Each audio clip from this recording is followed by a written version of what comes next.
نحمده ونصلي على رسوله الكريم اما بعد فاعوذ بالله من الشيطان الرجيم بسم الله الرحمن الرحيم رب اشرح لي صدري ويسر لي امري واحلل عقدة من لساني يفقهوا قولي۔ قرآن پاک میں ایک عورت کے لیے ایک لفظ ہے لباس، ایک ہے ثیاب، ایک ہے جلباب۔ یہ تو ہے لفظوں کا استعمال، لباس، ثیاب، جلباب، یہ تین لفظ قرآن نے استعمال کیے۔ لباس کہتے ہیں اس کپڑے کو جو جسم ڈھانکتا ہے، لباس، ڈریس جس کو آپ کہتے ہیں، جیسے شرٹ ہے، پاجامہ ہے، جو جسم کے ساتھ لگا ہوتا ہے۔ ثیاب اور جلباب وہ کپڑا ہے جو لباس سے اوپر ہوگا۔ پھر لباس کے مختلف حصے بھی استعمال ہوئے، مثلاً خمار، پھر سرابیل ایک اور جگہ پر استعمال ہوتا ہے، سرابیل من قطران جہنمیوں کے لباس کے لیے استعمال ہوا ہے، شلوار کے معنی میں۔ اسی طرح قمیص، تو ایک ہے قمیص جو اوپر کا لباس ہے، پاجامہ یا شلوار جو ہے وہ اس کو مکمل کرتا ہے۔ عورتوں کے لیے ایک زائد ڈریس ہے مردوں سے، اور وہ ہے خمار جس کا سورۃ النور میں ذکر ہوا ہے، دوپٹہ، یہ سب کچھ لباس میں شامل ہو جاتا ہے۔ اس کے بعد ثیاب اور جلباب باہر جانے کے لیے استعمال ہوتا ہے۔ یہاں بوڑھی عورتوں کو کیا کہا کہ باہر جاتے ہوئے پھر وہ بڑی چادر جس کو ثیاب ان کا بولا گیا وہ اتار دیں، کیونکہ اگر ثیاب سے مراد لباس ہوتا تو پھر آپ خود سوچ سکتے ہیں کہ اس کا معنی کیا بنتا ہے۔ سورۃ الاحزاب میں آتا ہے یا ایھا النبی قل لازواجک وبناتک ونساء المؤمنین یدنین علیہن من جلابیبہن۔ تو اس سے کیا پتہ چلتا ہے کہ گھر کے اندر تو لباس ہوگا، گھر کے باہر جلباب ہوگا، ثیاب ہوگا۔ کچھ زینت ایسی ہے کہ جو گھر کے اندر چھپانی ہوگی، اس کو ستر بولتے ہیں، جو ایک عورت عورت کے سامنے یا ایک مرد مرد کے سامنے چھپاتا ہے، یا ایک عورت اپنے محرم رشتہ داروں کے سامنے چھپاتی ہے، یا کچھ نامحرم رشتہ داروں کے سامنے، اور ایک حجاب ہے جو غیر محرم لوگوں کے سامنے استعمال کیا جاتا ہے۔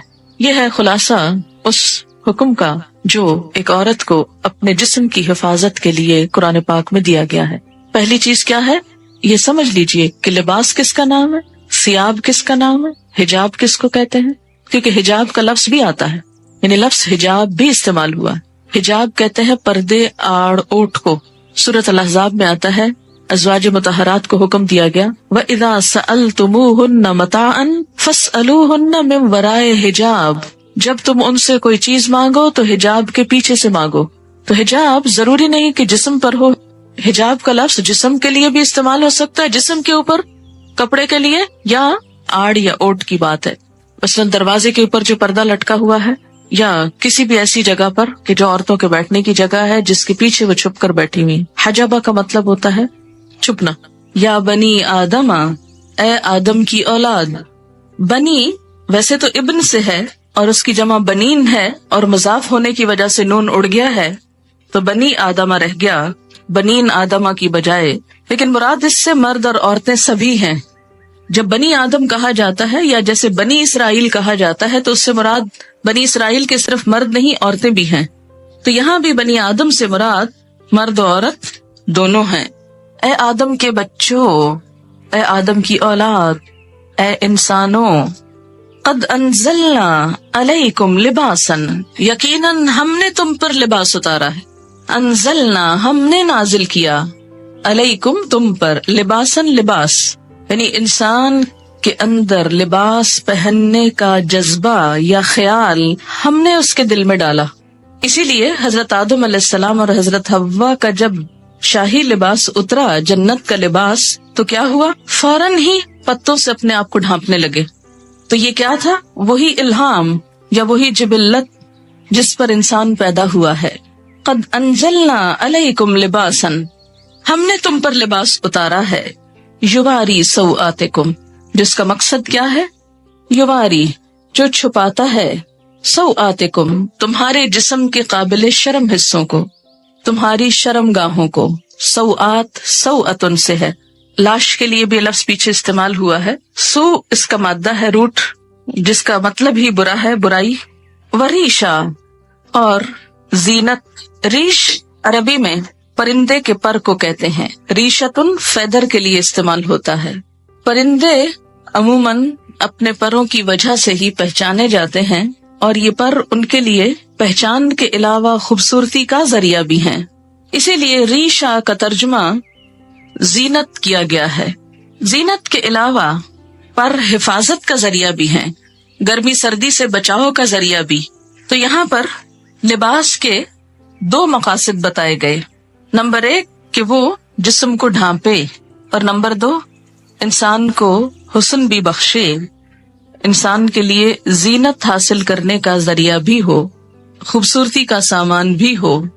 عموماً ہمارے ہاں یہ تصور پایا جاتا ہے کہ اگر کوئی شخص نیک ہے، پارسا ہے، تو اسے کھدر کا لباس پہننا چاہیے یا بے ڈھنگا لباس ہونا چاہیے، یا اس کے ساتھ خوبصورتی کا کوئی تعلق نہیں۔ قرآن کی یہ آیت اس تصور کی تردید کرتی ہے۔ اگرچہ یہ ضرور ہے کہ لباس سادہ ہو، کمفرٹیبل ہو، انسان اسے پہن کر کام کر سکے، لیکن یہ نہیں کہا گیا کہ وہ دیکھنے والے کی شخصیت کو بدنما کر دے۔ جہاں تک یواری سوآتکم کا تعلق ہے تو لباس کی 2 چیزیں بتائی گئیں کہ وہ شفاف نہ ہو، وصاف نہ ہو۔ شفاف کا مطلب کیا ہے؟ ٹرانسپیرنٹ نہ ہو، یواری، چھپائے۔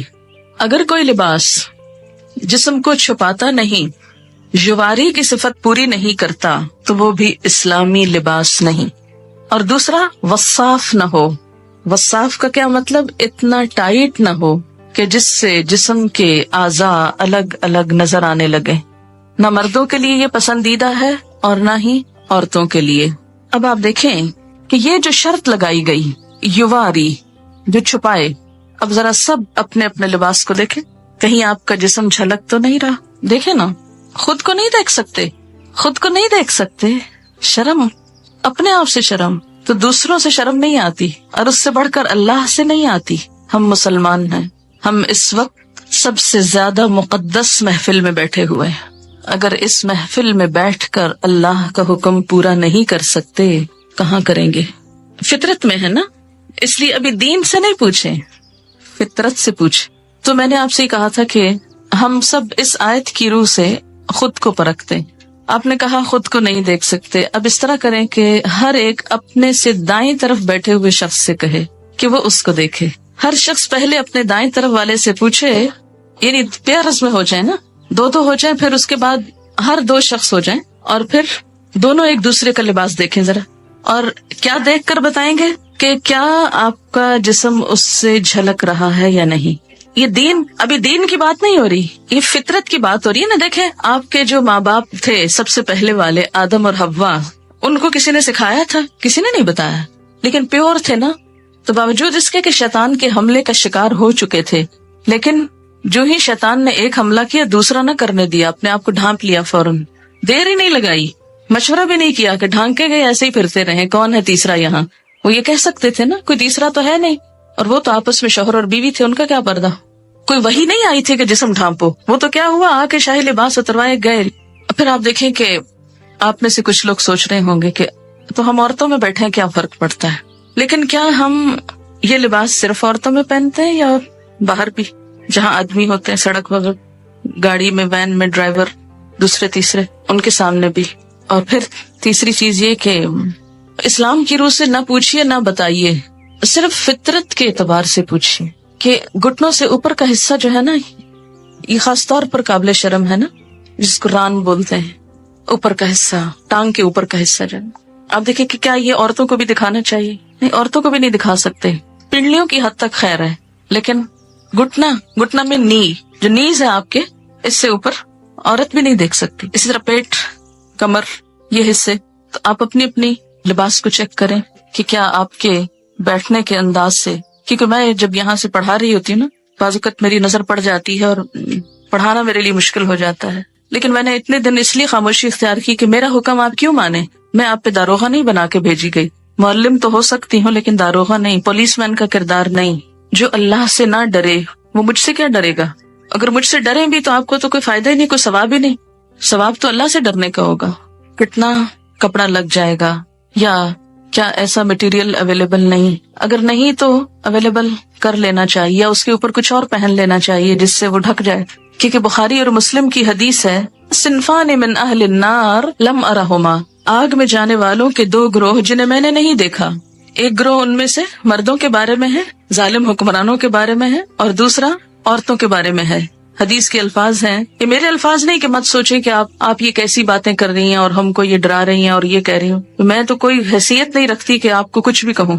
نبی صلی اللہ علیہ وسلم کے الفاظ ہیں، اور جو آپ پر ایمان لاتا ہے آپ کی بات کو بھی اسے ماننا چاہیے، ورنہ تو ماننے کا کوئی مقصد نہیں. اور اگر ہم چاہتے ہیں کہ قیامت کے دن آپ ہماری شفاعت کرائیں، آپ ہمیں حوض کوثر سے پانی پلائیں، حشر کے میدان میں جہاں اتنی گرمی ہوگی کہ ہر شخص، حدیث میں آتا ہے ہر شخص عطش پیاس کی رٹ لگائے ہوئے ہوگا، کہ ہر شخص پسینے میں ڈوبا ہوا ہوگا، جس کی تھوڑی سی جھلک آپ کو ہلکی سی، اس سے 70 گنا 70 ڈگری ٹیمپریچر زیادہ کہہ لیں. سورج قریب ہوگا، کوئی چھت سایہ بھی نہ ہوگا سوائے رحمان کے عرش کے سائے کے، کہ جس کے نیچے مخصوص لوگ جا سکیں گے، ہر ایک نہیں پہنچ سکے گا وہاں.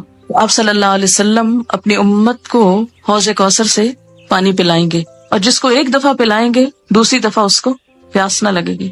ہم اپنے اس لباس میں آپ کے سامنے جا سکتے ہیں؟ مثلاً سوچئے کہ جیسے تصور میں لائیے کہ نیچے آپ صلی اللہ علیہ وسلم تشریف رکھتے ہیں اور آپ لفٹ سے اترے ہیں، سیڑھیوں سے اترے، اور آگے آپ کی ملاقات ہو جاتی ہے ان سے، فیس کر سکتے ہیں ان کو، تو وہاں ان سے حوض کوثر سے پانی لے کے کیسے پئیں گے اگر ایسے عمل ہوئے؟ آپ نے فرمایا نساء کاسیات عاریات، نساء عورتیں، کاسیات لباس پہنے ہوئے، کاسیہ کسوہ سے ہے، کاسیات عاریات، عاریہ عورت سے، عاریہ ننگی، عریانی سے، ایسی عورتیں جو لباس پہن کر بھی ننگی ہوں گی، obviously یعنی جسم اس میں سے جھلک رہا ہوگا. نساء کاسیات عاریات رؤوسہن کاسمنۃ البخت، ان کے سر اونٹ کی کوہان کی طرح اونچے اٹھے ہوئے ہوں گے. ہیئر سٹائل کی طرف اشارہ ہے کہ ان کے سر اونچے اٹھے ہوئے ہوں گے. کس طرح؟ جیسے اونٹ کی کوہان اٹھی ہوئی ہوتی، کوہان اس کی ہم کو کہتے ہیں نا وہ ابھرا ہوا حصہ ہے. فرمایا لا يدخلن الجنۃ، یہ جنت میں داخل نہ ہو سکیں گی، ولا یجدن ریحھا، اور اس کی خوشبو بھی نہ پا سکیں گی، حالانکہ اس کی خوشبو دور دور تک پھیل رہی ہوگی. تو قرآن کا یہ حکم ہمیں کیا بتاتا ہے کہ ہم ایسا لباس پہنیں جس سے ہمارے سطر ڈھک جائیں. اسی لیے ہمیں جو دعا سکھائی گئی لباس پہن کر وہ کیا ہے؟ الحمدللہ الذی کسانی، اللہ کا شکر جس نے مجھے لباس پہنایا، ما اواری بہی عورتی، جس سے میں اپنے عریانی کو چھپا سکتا ہوں. تو اس دعا میں بھی یہی لفظ ہے، وَأَتَجَمَّلُ بِهِ فِي حَيَاتِي، اور میں اپنی زندگی میں اس سے خوبصورتی حاصل کرتا ہوں. تو لباس کا دوسرا مقصد کیا ہے؟ وریشا، خوبصورت لباس ہو. خوبصورتی پسندیدہ ہے، لباس میں ڈیزائننگ میں حرج نہیں. ایک آدمی نے پوچھا یا رسول اللہ صلی اللہ علیہ وسلم، ایک آدمی کو یہ پسند ہے کہ اس کا لباس خوبصورت ہو، تو کیا یہ تکبر ہے؟ آپ نے فرمایا ان اللہ جمیل، بے شک اللہ خوبصورت ہے، یحب الجمال، خوبصورتی کو پسند کرتا ہے. اللہ تعالیٰ خود خوبصورت ہے، خوبصورتی کو پسند کرتا ہے. تکبر تو حق کو نہ ماننے اور دوسروں کو حقیر سمجھنے کا نام ہے. تکبر کیا ہے؟ حق کو نہ ماننا، بات سمجھ بھی آ جائے قبول نہ کرنا. جیسے آج یہ بات ہوئی، اب آپ میں سے کچھ لوگ اپنے عمل کو بدل لیں گے اور کچھ پرواہ بھی نہیں کریں گے، کوئی نہ کوئی تعویل ڈھونڈ لیں گے. کسی کا تو کچھ نقصان نہیں اس میں، ان کا اپنا ہی ہے. فرمایا تکبر تو حق کو نہ ماننا اور دوسروں کو حقیر سمجھنا ہے. البتہ شہرت کے لیے لباس پہننے پر وعید ہے. شہرت کا لباس، دکھاوے کا، دوسروں کو مروب کرنے کا. حدیث پاک میں ہے من لبس ثوب شہرت فی الدنیا البسہ اللہ ثوب مذلت یوم القیامہ، جو شخص دنیا میں شہرت کا لباس پہنے گا اللہ قیامت کے دن اسے ذلت کا لباس پہنائے گا. مشکات کی روایت ہے. لباس قیمتی بھی ہو سکتا ہے لیکن اپنی حیثیت کے مطابق، اسراف نہ ہو. یہ نہیں کہ کھانے کو ہے نہیں اور ساری آمدنی لباس پر لگ رہی ہے، پوری کی پوری تنخواہ خواتین کی صرف لباس کی خریداری میں چلی جائے تو یہ اسراف ہوگا. مثلاً آپ صلی اللہ علیہ وسلم نے ایک مرتبہ ایک چادر پہنی جس کی قیمت 1000 روپے کے برابر تھی. اب 1000 روپے کی ویلیو بھی بدلتی رہتی ہے. اسی طرح امام ابو حنیفہ رحمۃ اللہ علیہ کی ایک چادر تھی جس کی قیمت 400 اشرفیاں تھی. 400 اشرفیاں. اشرفی کس کا سکہ ہوتی؟ سونے کا. تو اس سے آپ اندازہ لگائیں کہ کتنی مہنگی ہوگی. خاص موقعوں پہ پہنتے تھے. اس کا یہ مطلب نہیں کہ ہم لاکھوں کا دلہن کا جوڑا بنا کے بیٹھ جائیں کہ امام ابو حنیفہ کی چادر ایسی تھی. وہ جوڑا اور اس میں بہت فرق ہے. مسند علم پر قیمتی لباس پہن کر بیٹھنا وہ اور چیز ہے، لیکن ایک دکھاوے کے لیے، ایک ریاکاری کے لیے، دوسروں پہ روب جمانے کے لیے اتنا پیسہ خرچ کرنا بالکل مختلف چیز ہے. امام مالک کے حالات زندگی میں آپ نے پڑھا ہوگا کہ وہ جب حدیث کے درس کے لیے آتے تھے تو روزانہ نیا جوڑا پہنتے تھے اور ایک دفعہ پہننے کے بعد اس کو صدقہ کر دیتے تھے. یعنی جو لباس ایک دفعہ پہنتے تھے وہ دوبارہ نہیں پہنتے تھے. نہایت خوبصورت، صاف ستھرا، عمدہ لباس ہوتا. جب ان سے پوچھا گیا کہ آپ ایسا کیوں کرتے ہیں تو وہ کہتے کہ نبی صلی اللہ علیہ وسلم کی حدیث یا آپ کی مجلس کے وقار کے لیے، کیونکہ ہر مجلس کا ایک وقار ہوتا ہے. اتنے بڑے انسان کے نام پر قائم کی ہوئی مجلس میں سب سے بہترین لباس پہنتا ہوں، اور جب مجلس ختم ہوتی لباس اتارتے اور صدقہ کر دیتے، اپنے شاگردوں کو دے دیتے. ان کے ہاں ایسا ہوتا تھا کہ مختلف لوگ مسلسل آتے، کچھ عرصہ رہتے، ان سے سیکھتے، پھر آگے چلے جاتے. تو یہ طالب علم بھی ہوتے تھے، مسافر بھی ہوتے تھے، اور ان کے پاس یہ لباس کہاں سے آتے تھے؟ ان کے مختلف شاگردوں کی طرف سے جو چلے جاتے. وہ پھر بعد میں ہدایہ بھیجتے اور وہ ان کو ان کی خوشی کی خاطر استعمال کرتے اور ساتھ ہی صدقہ کر دیتے. ہمارے ہاں تو تصور ہے نا کہ صدقہ صرف اس چیز کا ہو سکتا ہے جو گھسی پٹی بیکار فضول ہو جائے، جس کا اب آئندہ کوئی استعمال ہے ہی نہیں، اس کو صدقہ کر دو. لیکن کوئی چیز جو استعمال کے تھوڑے سے بھی قابل ہو اسے رکھے رکھو، چاہے استعمال کا موقع ملے یا نہ ملے. تو اصل چیز جس سے بچنا چاہیے وہ دو ہیں، ایک تو ریاکاری، اسراف، اور دوسرے بے حیائی کا لباس.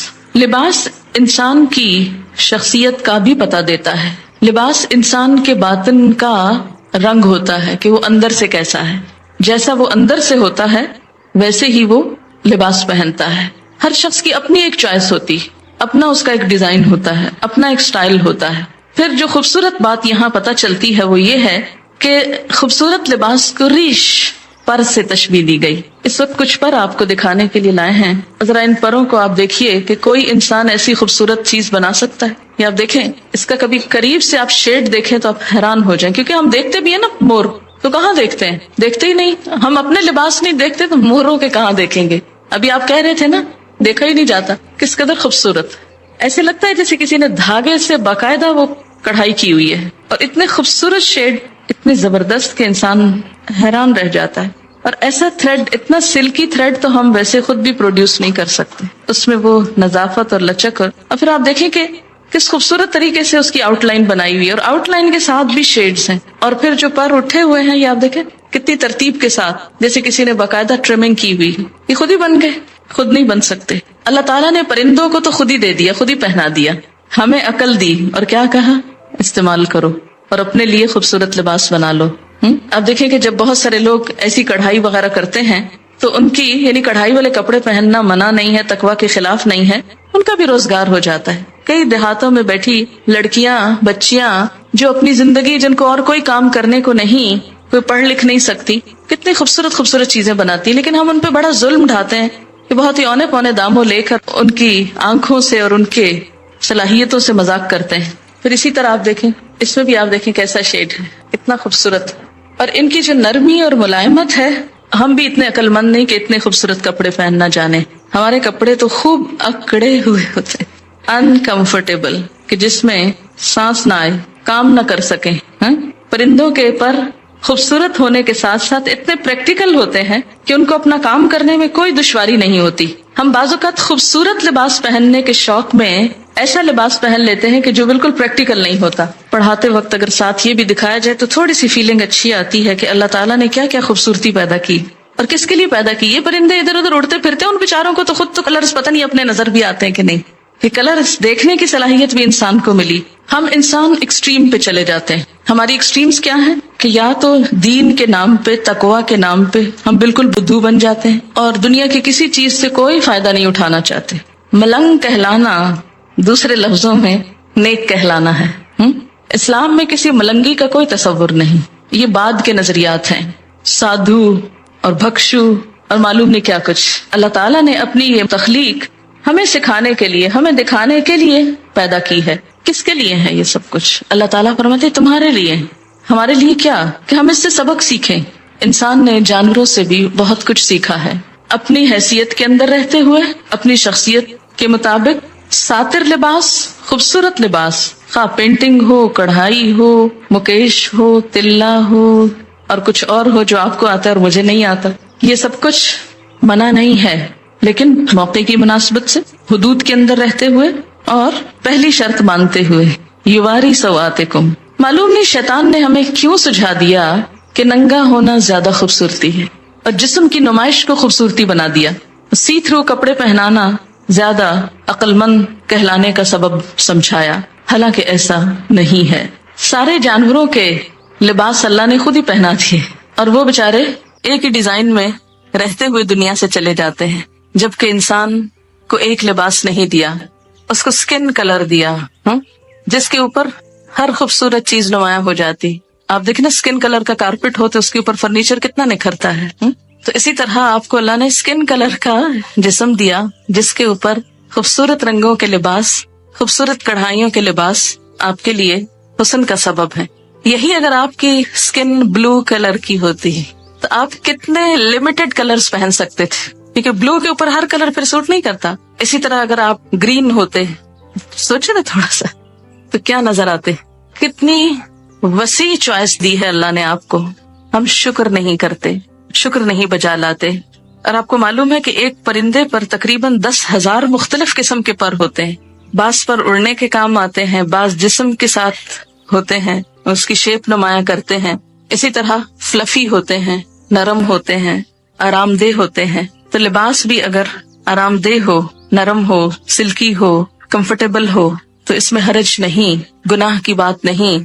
ہاں، مردوں کے لیے سلک حرام قرار دی گئی، اگر ان کے لیے حلال ہوتی تو شاید عورتوں کے حصے میں بہت تھوڑی آتی۔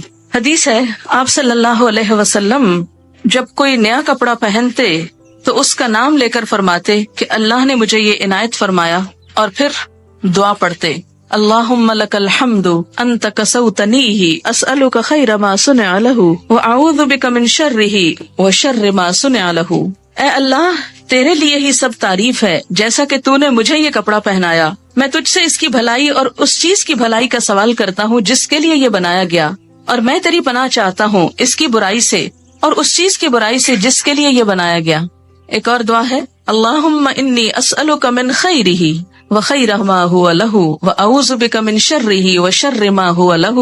ترجمہ ہے، اے اللہ، میں آپ سے اس کپڑے کی بھلائی کا اور یہ جس مقصد کے لیے ہے اس کی بھلائی کا سوال کرتا ہوں، جس مقصد کے لیے یہ کپڑا پہنا ہے اس کی بھی بھلائی کا سوال۔ کتنا خوبصورت ذہن موڑتا ہے نا اسلام اچھے طرف۔ کپڑا پہنو، کسی خاص اوکیزن کا کپڑا پہن رہے ہو، اور ہو سکتا ہے آپ کپڑے تو خوب پہن جائیں اور وہ سارا اوکیزن برباد ہو جائے، تو اس اوکیزن کے لیے بھی دعا مانگی جا رہی ہے ساتھ ہی۔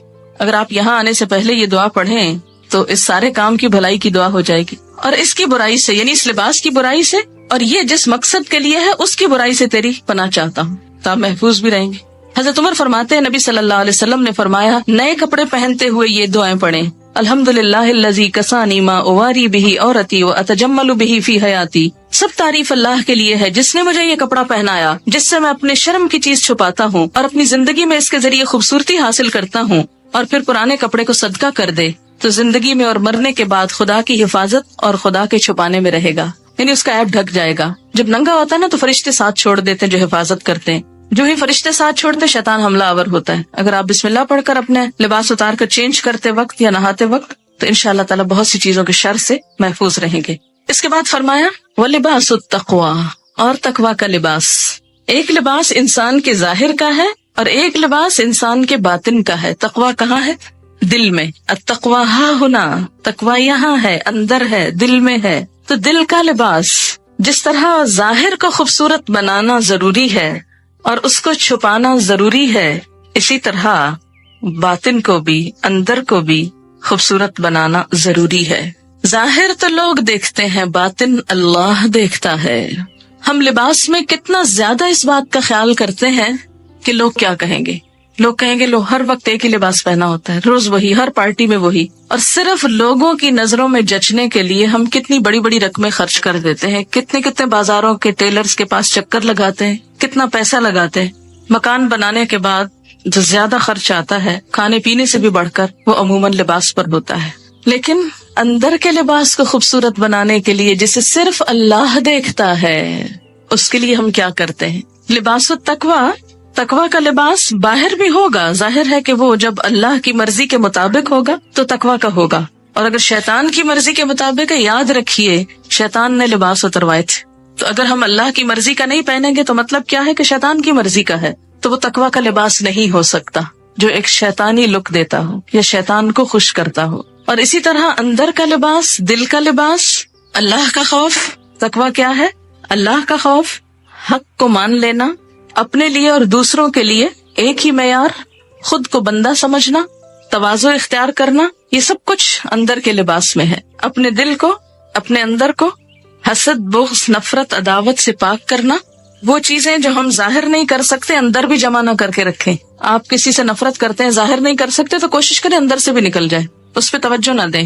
پھر فرمایا ذالک خیر، یہ اچھا ہے، یہ زیادہ اچھا لباس ہے۔ ظاہری لباس پہ تو بہت وقت لگاتے ہو، توجہ دیتے ہو، اندر کے لباس کو بھی توجہ دو، اور یہ زیادہ اچھا ہے۔ جسے تقویٰ کا لباس مل گیا اسے سب کچھ مل گیا۔ لعلہم یذکرون، شاید کہ وہ نصیحت پکڑیں، شاید کے بات سمجھ جائیں۔ اللہ تعالیٰ یہ کیوں کہہ رہے ہیں شاید کے؟ یہ کیوں نہیں کہتے وہ ضرور مان جائیں گے، ضرور نصیحت قبول کریں گے؟ اللہ تعالیٰ سچ فرما رہے ہیں نا، شاید کے کیوں کہہ رہے ہیں شاید کے؟ اس لیے کہ ہم ہیں ہی ایسے کہ جن سے شاید ہی کی توقع ہے، شاید یہ کر لیں، ضروری نہیں کہ کریں، اور اللہ کو تو کوئی پرواہ نہیں، نہ بھی کریں، ہاں جانا اسی کے پاس ہے۔ لعلہم یذکرون، سورۃ النور، نور کا مطلب ہے روشنی، اور اگر سورۃ نور پڑھی ہی نہ جائے تو روشنی کہاں سے آئے گی؟ اس میں خاص طور پر خواتین کے لیے روشنی ہے، بہت سی ہدایات ہیں۔ سب سے پہلی آیت ہے سورۃن، ایک سورت ہے، انزلناہا، جسے ہم نے نازل کیا ہے، وفرضناہا، اور اس کو ہم نے فرض کیا ہے، یعنی لازم قرار دیا ہے۔ اس کے احکامات جو ہیں ان سے فرار نہیں، ہاں، وَأَنزَلْنَا فِيهَا آيَاتٍ بَيِّنَاتٍ، اور اس میں ہم نے بڑی واضح آیات اتاری ہیں کہ کوئی کل یہ نہ کہے، بہانہ نہ کرے ہمیں تو سمجھ نہیں آئی تھی کہ اللہ تعالیٰ چاہتے کیا تھے۔ نہیں، بڑی واضح باتیں ہیں۔ کس لیے ہے؟ لَعَلَّكُمْ تَذَكَّرُونَ، تاکہ تم سبق لو، تاکہ تم نصیحت پکڑو۔ یہ لفظی ترجمہ نصیحت پکڑو، تاکہ تمہیں یاد دہانی ہو جائے۔ ذکر بمانا یاد دہانی۔ قُلْ لِلْمُؤْمِنِينَ، کہہ دیجئے مومن مردوں کو، یغضوا، جھکا کر رکھیں، من ابصارہم، اپنی نگاہوں میں سے، ویحفظوا، اور حفاظت کریں، فروجہم، اپنی شرمگاہوں کی، ذالکا، یہ بات، ازکا لہم، زیادہ پاکیزہ ہے ان کے لیے، ان اللہ، بے شک اللہ تعالی، خبیرن، باخبر ہے، خبر رکھنے والا ہے، بما یصنعون، ساتھ اس کے جو کچھ وہ کر رہے ہیں۔ اس آیت میں مومن مردوں سے خطاب ہے اور اگلی آیت میں مومن عورتوں سے۔ آپ جانتے ہیں کہ قرآن پاک کے بہت سے احکام یا ایھا الذین آمنوا کہہ کر مردوں اور عورتوں کے لیے برابر طور پر کہہ دیے جاتے ہیں، لیکن وہ احکامات جن میں خصوصی تاکید کی ضرورت ہوتی ہے اور مردوں اور عورتوں کے حکم میں بھی کچھ فرق ہوتا ہے، ان کو الگ الگ بیان کیا جاتا ہے، جس کی ایک مثال تو یہاں سورۃ النور میں ہے، ایک اور مثال سورۃ الحجرات میں ہے۔ سورۃ الاحزاب میں بھی خواتین کا نام لے کر مردوں اور عورتوں دونوں کو الگ الگ طور پر کچھ باتیں بتائی گئی۔ ان میں سے زیادہ تر احکامات معاشرتی زندگی سے متعلق ہیں،